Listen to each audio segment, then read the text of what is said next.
We all know the name Dracula, the legendary vampire king. But the man behind the myth, Vlad III, was far more terrifying than any creature of the night. His story isn't one of fangs and castles cloaked in eternal darkness, but one of blood, betrayal, and a brutal climb to power. This is the true story of how a young prince became one of history's most feared rulers, forever known as Vlad the Impaler. Our story begins not in a Transylvanian castle, but in the tumultuous political landscape of 15th century Wallachia, a small principality caught between the mighty kingdom of Hungary and the expanding Ottoman Empire. Vlad was born in 1431 to Vlad. The name Dracula meant the dragon, a title his father earned upon joining the Order of the Dragon, a Christian military order dedicated to fighting the Ottomans. Young Vlad and his brother Radu were thus Dracula, meaning son of the dragon.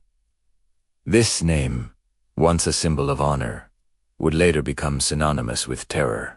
The world Vlad was born into was one of constant warfare and shifting allegiances. To secure a fragile peace with the Ottoman Sultan Murad II, Vlad's father made a difficult choice. He sent his two young sons, Vlad, just a boy of about 12, and his younger brother, Radu, to the Ottoman court as political hostages. This was a common practice, meant to ensure the loyalty of vassal rulers.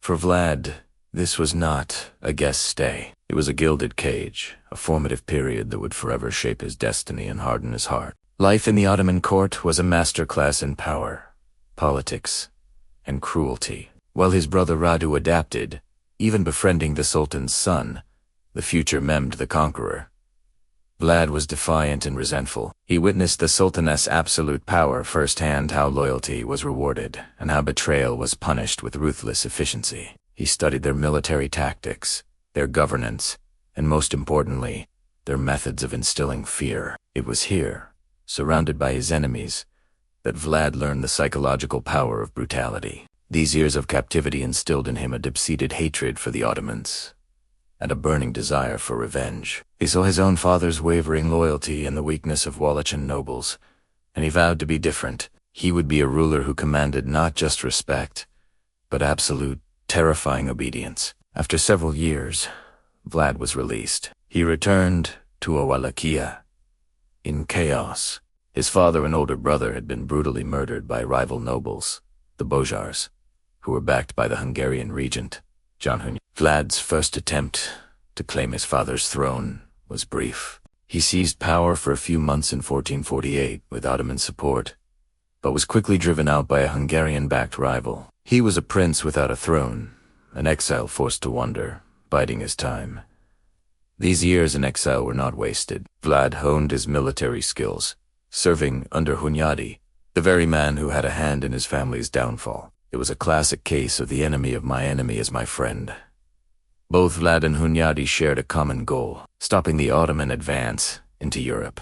This period allowed Vlad to prove his military prowess and build a reputation as a fierce Christian warrior. He was waiting for the perfect moment to strike, to reclaim what was rightfully his. That moment came in 1456. With Hungary distracted by an Ottoman siege at Belgrade, Vlad saw his chance. Backed by Hungarian support, this time, he marched into Wallachia and seized the throne for the second, and most famous, time. Now, he was no longer a boy hostage or a prince in exile. He was Vlad III, voivode of Wallachia, and he had a long list of scores to settle. His first order of business was to consolidate his power and eliminate all internal opposition. He began with the Bojars, the nobles he blamed for his father's death and the country's instability. The stories of his vengeance are the stuff of legend. In one famous account, on Easter Sunday, he invited the boyar families who had betrayed his father to a grand feast. After they had eaten and drank, his soldiers surrounded them. The older nobles were immediately taken outside and impaled on stakes. The younger, healthier ones were marched 50 miles to the ruins of an old castle. There, he forced them to work until the clothes rotted off their backs, rebuilding it into his fortress, Punari Castle. He had not only avenged his family, but had also sent a clear, horrifying message to anyone who dared to oppose him. Disloyalty would be met with an agonizing death. This was the beginning of his infamous reign of terror. Vlad's preferred method of execution was impalement, a slow and excruciatingly painful death, where a victim was pierced with a long, sharp stake. It wasn't just about killing, it was about making a spectacle of death. He used it to punish everyone from rival nobles and common criminals to corrupt merchants and foreign envoys. He believed that only through absolute fear could he bring order to his lawless land and secure its borders. He wanted to create a state where his word was law, and the visual proof of his wrath was everywhere. One of his most legendary acts of psychological warfare was against the Ottoman Empire. When Sultan Mehmed II, his childhood acquaintance, sent envoys to demand tribute, they refused to remove their turbans. In Vlad's presence, citing religious custom, Vlad, viewing this as a sign of disrespect, praised their devotion and offered to strengthen it. He had their turbans nailed to their heads before sending them back to the Sultan. The message was unmistakable. Vlad Dracula would not bow to anyone. This act was a declaration of war. In 1462, Mehmed the Conqueror, fresh from his conquest of Constantinople, led a massive army of over 60,000 soldiers to crush the defiant Wallachian prince. Vlad, with an army less than half that size, knew he couldn't win a conventional battle. So, he turned the entire country into a death trap. He waged a brutal guerrilla war, poisoning wells, burning villages, and launching surprise night raids on the Ottoman camp. His most daring attack was a night raid where he personally tried to assassinate the Sultan in his tent, causing chaos and panic throughout the Ottoman forces. But his most terrifying act was yet to come. As the weary Ottoman army advanced towards the Wallachian capital of Targovik, they came across a horrifying sight. Stretching for miles was a grotesque forest of impaled bodies. There, on thousands of stakes, were the rotting corpses of some 20,000 captured Ottoman soldiers and Turkish sympathizers. The scene was so ghastly, so psychologically devastating, that even the battle-hardened Mehmed the Conqueror was shaken. His army's morale shattered and plagued by disease and fear. The Sultan retreated. Vlad had defeated a vastly superior force, not just with swords, but with sheer terror. Despite this incredible military and psychological victory, Vlad's reign was far from secure. His cruelty had made him enemies not just abroad, but at home. His own brother, Radu the Hansa, who had remained with the Ottomans, was chosen by the Sultan to replace Vlad on the throne. With Ottoman backing and the support of Wallachia nobles who were tired of Vlad's tyranny, Radu chased his brother into the mountains. Betrayed by his supposed Hungarian allies, Vlad was captured and imprisoned in Hungary for over a decade. He would have one last, brief taste of power. In 1476, he was released to reclaim the Wallachian throne once more, but his final reign lasted only a few months. He was killed in battle against the Ottomans. The exact circumstances of his death are debated, but the Sultan was so relieved that he reportedly had Vlad's head cut off and displayed in Constantinople as proof that the Impaler was finally dead. So how did this brutal medieval ruler become a vampire? The transformation from historical figure to literary monster happened centuries later, largely thanks to German and Russian pamphlets published during his lifetime that exaggerated his cruelty for political purposes. These stories, combined with the eerie name Dracula and his homeland of mysterious Transylvania, provided the perfect ingredients for Bram Stoker's 1897 novel. The real Vlad Dracula was not a supernatural monster, but a man forged in the fires of conflict and betrayal. He was a ruthless tyrant, a national hero, a sadist, and a patriot, all at once. He ruled with an iron fist and used terror as a tool of statecraft, successfully defending his small nation against a mighty empire. His legacy is a dark and complex one, a chilling reminder that sometimes the truth is far more frightening than fiction.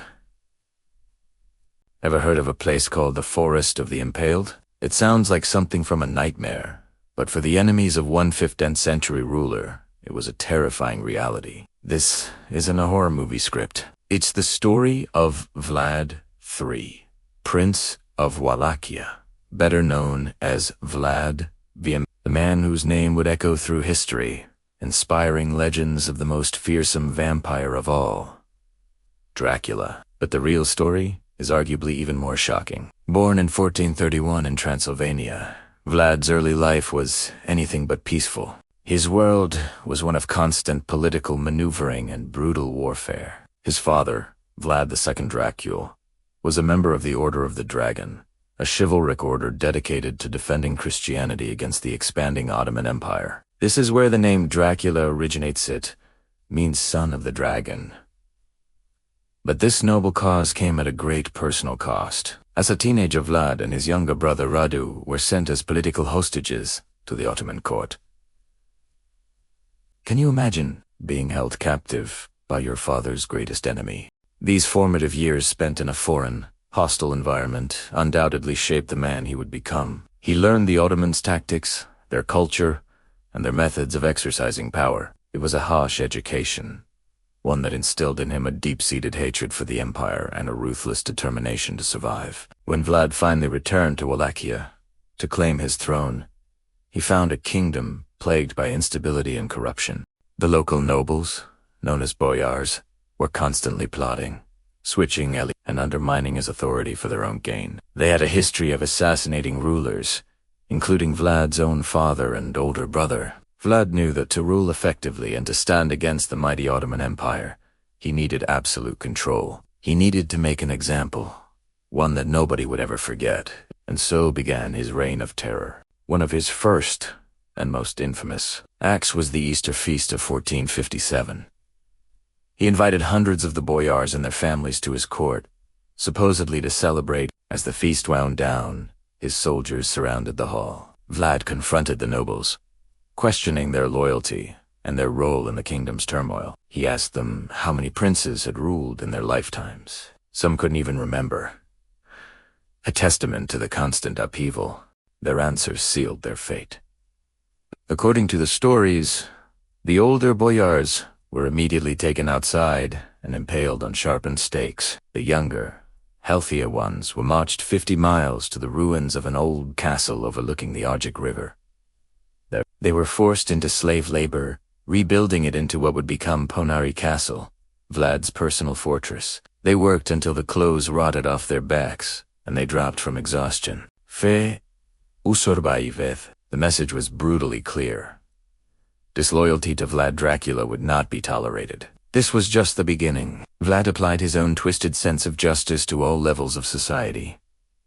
He had a zero-tolerance policy for crime. Thieves, liars, and cheats were all met with the same gruesome fate: impalement. One story tells of a golden cup he placed in the middle of a town square. He declared that anyone could drink from it, but if it were stolen, the entire community would suffer. For years, the cup remained untouched, a shining symbol of the fear he commanded. He saw this not as cruelty, but as necessary order. He believed he was cleansing his land of evil and weakness, forging a strong, disciplined nation capable of resisting its enemies. To him, a thief was just as dangerous as a foreign invader.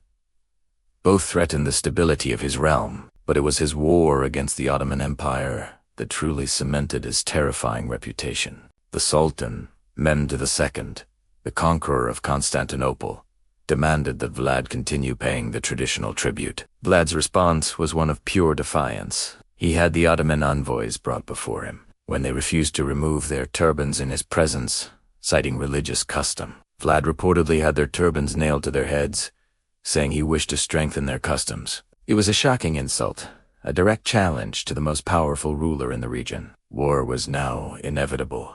In the winter of 1462, Vlad launched a daring guerrilla campaign. He led his smaller army across the frozen Danube River into Ottoman territory, conducting a series of surprise raids. He burned villages, poisoned wells, and massacred tens of thousands. He sent a letter to the King of Hungary, detailing his campaign with chilling precision, listing the exact number of people he had killed, not including those burned in their homes. He was turning the Ottomans' own tactics of terror against them. The Sultan, enraged, gathered a massive army, said to be 3 times the size of Vlad's, and marched on Wallachia. Vlad couldn't win in a conventional battle, so he resorted to scorched earth tactics and psychological warfare. As Mehmed's army advanced, they found a desolate, empty land. Fields were burned, water sources were contaminated, and the population had fled to the mountains. Disease and starvation began to weaken the Ottoman forces. One night, Vlad, disguised as a Turk, personally infiltrated the Sultan's camp.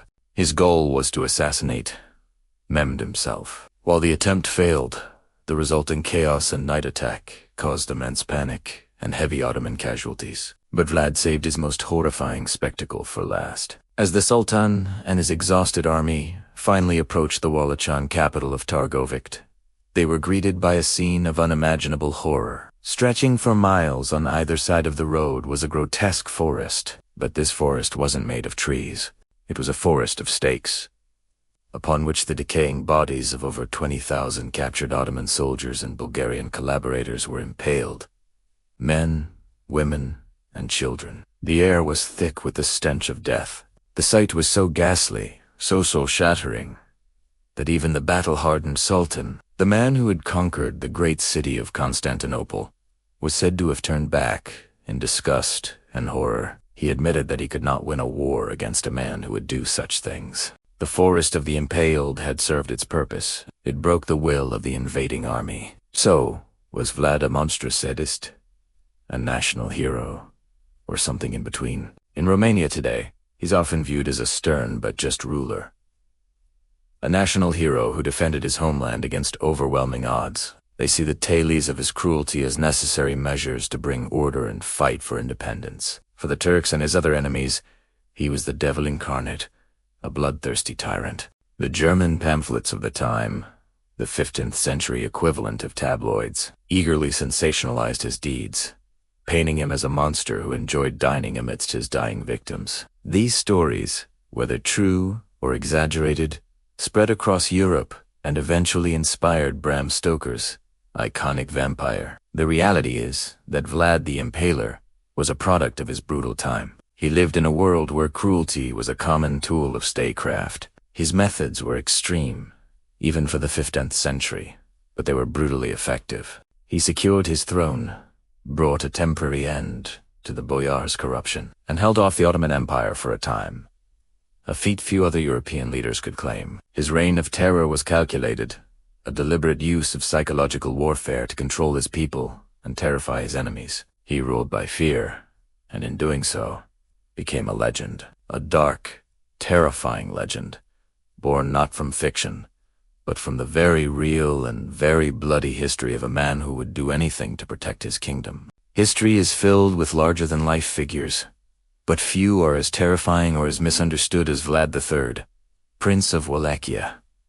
You probably know him by another name, Dracula. But forget the fanned count of Bram Stoker's novel. The real Vlad was far more complex, and in many ways, far more frightening. His story is one of brutal defiance against one of the most powerful empires the world has ever known, the Ottoman Empire. So, how did a prince from a small, contested territory become the boogeyman of a sultan? It all starts with his childhood. As a young boy, Vlad and his younger brother Radu were sent as political hostages to the Ottoman court. This was a common practice to ensure a ruler's loyalty. Imagine being a child, torn from your home, and raised in the heart of your family's greatest enemy. 4 years, Vlad lived under the shadow of the Sultan, learning their language, their culture, and most importantly, their methods of war and governance. While his brother Radu adapted and even befriended the future Sultan Mehmed II, Vlad harbored a deep and burning resentment. This experience didn't break him. It forged him into the man he would become. It was here, in the gilded cage of the Ottoman court, that the seeds of a legendary conflict were sown. Years later, Vlad finally ascended to the throne of Wallachia, but it wasn't a stable kingdom.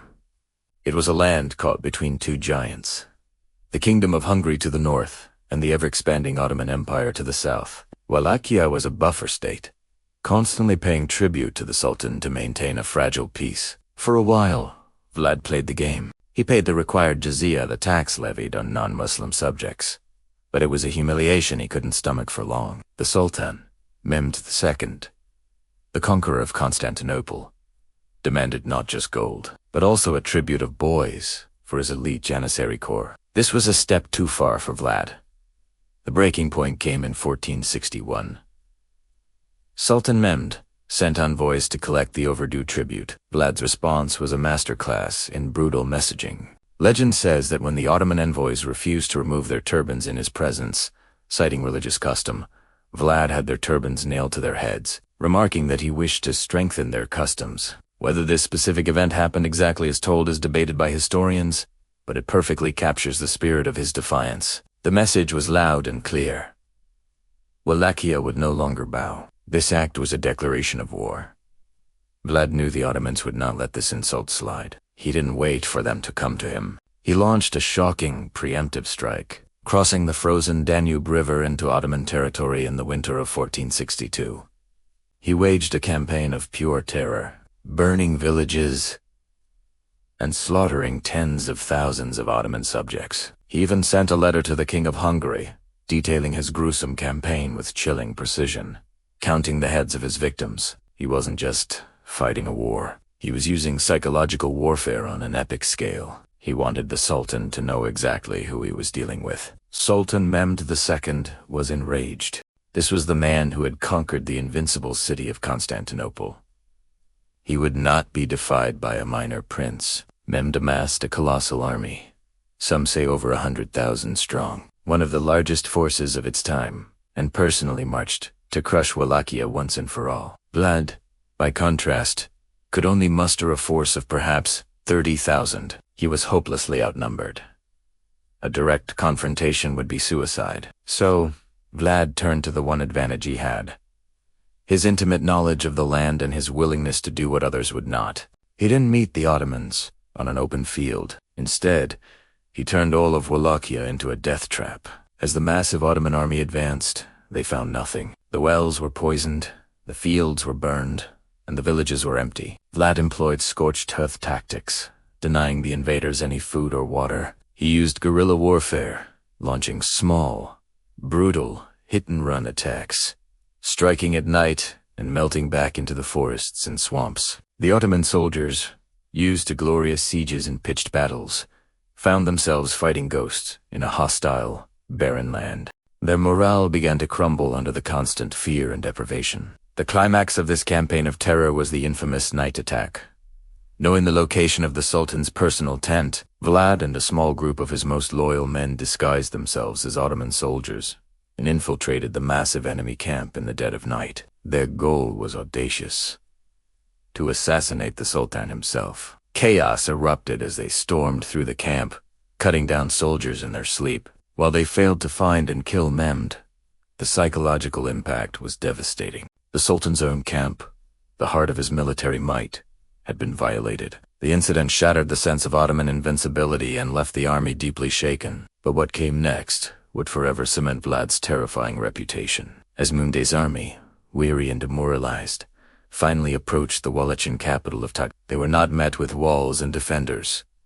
They were met with a vision straight from hell. A vast field stretched before them, and on it stood a grotesque forest. But it wasn't a forest of trees. It was a forest of stakes, and on each stake was the impaled, decaying body of a captured Ottoman soldier in Bulgarian, Klavereda Sum. 20,000 of them. This was the forest of the impaled. The sight was so horrific, so utterly monstrous, that even Mehmed, the conqueror, a man accustomed to the brutality of war, was reportedly stunned into retreat. He had come for a battle, but this was something else entirely. It was a statement of absolute, inhuman defiance. The message wasn't just, "We will fight you." It was, "We are willing to, descending to madness, to defeat you."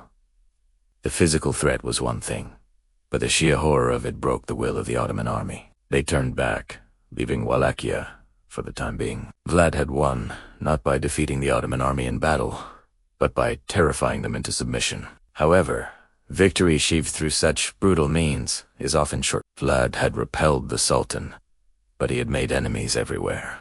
The Saxon merchants of nearby Transylvania despised him for his harsh trade policies, and the Hungarian king was wary of his growing power and unpredictable nature. But the cruelest blow came from someone he should have been able to trust above all others: his own brother. Radu, who had grown up in the Ottoman court and remained loyal to the Sultan, was now a handsome and charismatic commander in Mehmed's army. The Sultan, realizing he couldn't conquer Vlad through sheer force, decided to undermine him from within. He offered the Wallachin boyars, the local nobles, a deal.